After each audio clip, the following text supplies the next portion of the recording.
আসসালামু আলাইকুম বন্ধুরা, আশা করি সবাই ভালো আছেন।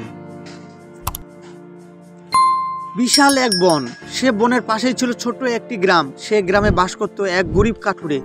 সে বন থেকে কাঠ কেটে বাজারে বিক্রি করে চাল ডাল কিনে বাড়িতে ফিরত। এভাবেই দুবেলা খেয়ে আবার কখনো উপোস থেকে তাদের দিন চলতো। গরিব কাঠুরে ও তার পরিবারের লোকেরা খুব ধার্মিক ছিল। তারা কখনো সালাদ সিয়াম কাজা করতো না। দুবেলা খেয়ে আবার কখনো উপোস থেকেও তারা কখনো নিজেদেরকে অসুখী মনে করতো না।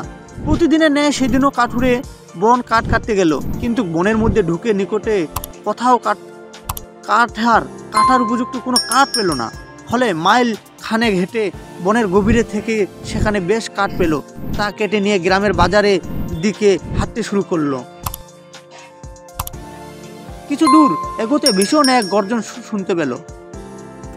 ভয়ে কাঠুরে বুক হিম হিম হয়ে গেল, কারণ একটা নদী এই বনকে দ্বিখণ্ডিত করেছে। আর নদীর ওপারে রয়েছে অনেক বাঘ। অনেক সময় বাঘ নদী পার হয়ে এসে কাঠুরে ও শিকারীদের উপর হামলা করে। কাঠুরে শব্দটি পুনরায় শুনতে পেল, কিন্তু তার নিকট শব্দটি বড় করুণ বলে মনে হলো। সে লক্ষ্য করলো তার বাম পাশে গোসপনের দূরে ছোটোখাটো একটি ঝোপঝাড়ের আড়াল থেকে শব্দটি আসছে। কাঠুরের মাথার বোঝা মাটিতে রেখে কাঠুরটি সামনে বাগিয়ে এগিয়ে চলল। অতঃপর ঝোপের নিকটে পৌঁছে দেখলো বিশাল একটা শিয়াল ক্ষত বিক্ষত অবস্থায় পরে সেখানে কাতরাচ্ছে। শিয়ালটিকে দেখে কাঠুরে বড় মায়া হলো। সে কিছু ওষুধ গাছের ডাল ও পাতা বেটে তার ক্ষত স্থানে লাগিয়ে দিল এবং তার সামনে কিছু খাবার রেখে চলে আসলো। পরের দিন আবার কাঠুরে বনে গেল, কিন্তু সেদিন সে শিয়ালটিকে কোথাও দেখতে পেল না।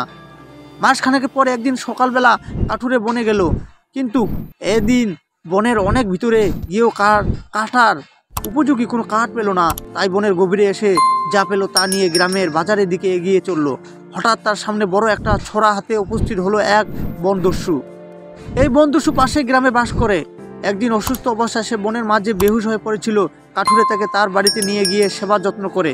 সুস্থ হয়ে সে কাঠুরের বাড়ি থেকে যাওয়ার সময় তার কিছু প্রয়োজনীয় জিনিস চুরি করে নিয়ে যায়। ফলে গরিব কাঠুরে গ্রামের সর্দারের নিকট বিচার প্রার্থনা করে। সর্বদা তাকে বলল, সর্দার তাকে বলল, কাঠুরে তোমাকে অসুস্থ অবস্থায় পেয়ে সেবা করে তোমার অনেক বড় উপকার করেছে, আর তুমি উপকার করে ভীষণ অপরাধ করেছ, তাই তোমার শাস্তি হওয়া আবশ্যক। সর্দারের হুকুমে তার একটি হাত কেটে নেওয়া হয়। সেদিন থেকে সে কাঠুরেকে হত্যা করার প্রতিজ্ঞা করে এবং সুযোগের অপেক্ষা থাকে। এদিন যেহেতু কাঠুরে বনের গভীরে এসেছে, এখানে তাকে মারলে সবাই মনে করবে কাঠুরকে বাঘে খেয়ে ফেলেছে। তাই সে সুযোগে হাতছাড়া করতে চাইল না। কাঠুরকে বলল, কাঠুরে তুই তোর মৃত্যুর জন্য প্রস্তুত হয়ে নে, তোকে আজ আমার হাতে মরতেই হবে। সে কাঠুরকে কথাগুলো বলছে আর ছুরি বাগিয়ে সামনের দিকে এগিয়ে দুই পা করে এগিয়ে আসছে। কাঠুরেও এক পা দুই পা করে পিছাচ্ছে। এমন বিপদের সময় কাঠুরে সাহস হারালো না। কাঠুরে বলল, দস্যু, আল্লাহ যদি না চান তবে তুই কেন পৃথিবীর কেউ আমাকে হত্যা করতে পারবে না। একথা শুনে সে উচ্চস্বরে ক্রুদ্ধ হাসি হেসে উঠে বলল, আজ তোকে আমার হাত থেকে তোর আল্লাহ বাঁচাতে পারবে না, নাউজুবিল্লাহ। কাঠুরে মনে মনে আল্লাহর নিকট সাহায্য প্রার্থনা করতে লাগলো। পিছাতে কাঠুরে পিঠে একটি গাছের সাথে লেগে গেল। দস্যু কাঠুরকে মারার জন্য ছুরি তাক করলো। এমন সময় হঠাৎ গাছের আড়াল থেকে বিদ্যুৎ গতিতে একটি শিয়াল ওই দস্যুর উপর ঝাঁপিয়ে পড়লো। সেই সাথে আরও 5-6টি শিয়াল তার উপরে ঝাঁপিয়ে পড়লো। কাঠুরে লক্ষ্য করলো প্রথম যে শিয়ালটি ওই দস্যুর উপর ঝাঁপিয়ে পড়লো সেটি ওই শিয়াল কাঠুরে যার সেবা করছিল। অতঃপর কাঠুরে আল্লাহর নিকট কৃতজ্ঞ প্রকাশ করলো এবং মনে মনে বলল, কৃতজ্ঞের পরিণাম আল্লাহর এমনই হয়। তো বন্ধুরা, এই গল্প থেকে আমরা শিক্ষা গ্রহণ করতে পারি যে আল্লাহর হাতেই সকল কিছুর ক্ষমতা। আল্লাহর কারো ক্ষতি করতে চাইলে এমন কেউ নেই যে তার উপকার করতে পারে। আবার আল্লাহর কারো উপকার করতে চাইলে পৃথিবীতে কোনো শক্তি তার সামান্যতম ক্ষতি সাধন করতে পারে না। সূরা আনআম আয়াত 17-18, তিরমিজি মিসকাত হাদিস 5302। কাজেই সর্ব অবস্থায় আল্লাহর উপর ভরসা করা এবং বান্দার প্রতি কৃতজ্ঞ হওয়া অপরিহার্য।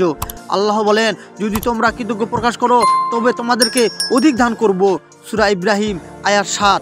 তো বন্ধুরা, আজকে এই পর্যন্তই।